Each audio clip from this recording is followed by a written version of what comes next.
বীরভূমের এক সময়ের প্রভাবশালী তৃণমূল কংগ্রেস নেতা অনুব্রত মণ্ডল ওরফে কেষ্টকে ঘিরে ফের রাজনৈতিক মহলে শুরু হয়েছে নতুন জল্পনা।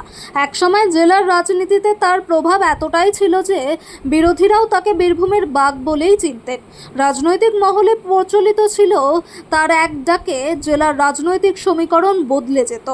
জানা গিয়েছে WBSRDA চেয়ারম্যান থাকাকালীন তিনি Y+ ক্যাটাগরির নিরাপত্তা পেতেন। তবে সময়ের সঙ্গে রাজনৈতিক পরিস্থিতির পরিবর্তন এবং সরকারি নিরাপত্তা প্রত্যাহারের পর বর্তমানে তার বাড়িতে 2 জন বেসরকারি নিরাপত্তারক্ষী মোতায়েন করা হয়েছে বলে সূত্রের খবর। এই ঘটনাকে কেন্দ্র করে রাজনৈতিক মহলে শুরু হয়েছে নানা জল্পনা।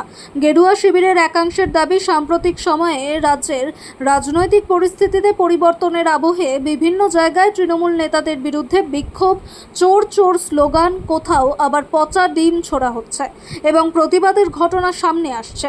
সেই প্রেক্ষিতেই সম্ভাব্য বিক্ষোভ বা অপ্রীতিকর পরিস্থিতি এড়াতে ব্যক্তিগত নিরাপত্তা জোরদার করা হয়ে থাকতে পারে বলে মনে করা হচ্ছে।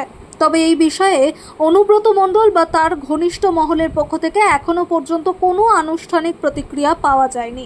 ফলে বাড়িতে বেসরকারি নিরাপত্তারক্ষী নিয়োগের প্রকৃত কারণ কী তা নিয়ে রাজনৈতিক মহলের জল্পনা ও কৌতূহল ক্রমশ বাড়ছে। বীরভূমের বোলপুর থেকে Anirban Pajar report, big news Bangla.